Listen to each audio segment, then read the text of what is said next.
He was called the father of Nigerian nationalism. Herbert Macaulay, engineer, musician, political agitator, was among the first to give voice to the dream of a free Nigeria. Born in 1864 in Lagos, Macaulay came from a line of pioneers. His maternal grandfather was Bishop Samuel Ajayi Crowther, the first African Anglican bishop. From a young age, Macaulay inherited both faith and fire. Trained as a surveyor in London, he returned to Lagos with modern skills but a restless spirit. By the 1890s, he had already begun questioning the justice of colonial rule. Through newspapers, pamphlets, and speeches, he exposed corruption, defended the powerless, and became a thorn in the side of British administrators. For his boldness, he paid a price. Macaulay was imprisoned more than once, first in 1913 on charges of fraud, later in 1928 for sedition after criticizing colonial authorities. The colonial court also barred him from ever holding public office, but what was meant to silence him only deepened his reputation as the people's champion.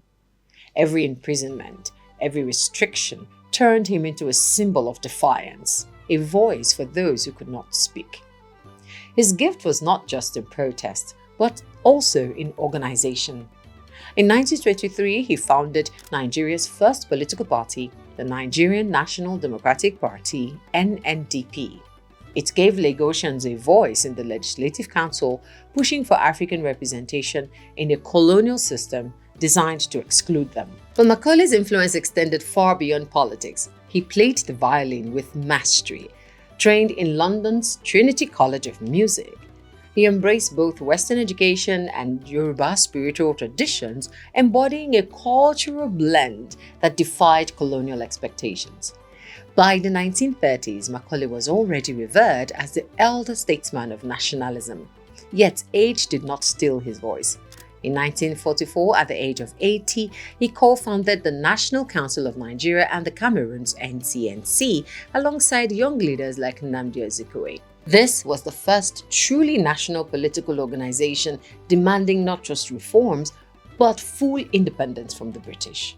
When the colonial government proposed a new constitution for Nigeria in 1946, Macaulay and his fellow nationalists rejected it, arguing it did not go far enough in granting responsible government and that Nigerians themselves had not been fully consulted. And so, it was agreed that the NCNC would send a delegation to London to voice these objections. To raise funds for the proposed journey, Macaulay embarked on a tour of the provinces.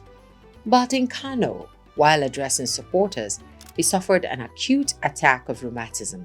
He was rushed back to Lagos, but he would not recover.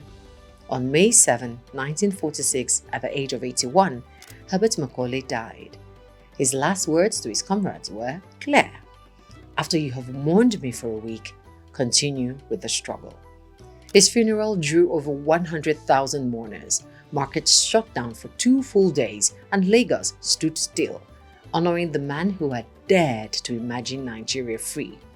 Though he did not get to witness our independence, but the Nigeria he envisioned stood tall in 1960.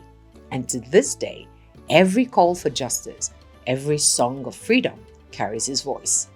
Herbert Macaulay's life reminds us that freedom is rarely gifted. It is struggled for, sung for, and lived for.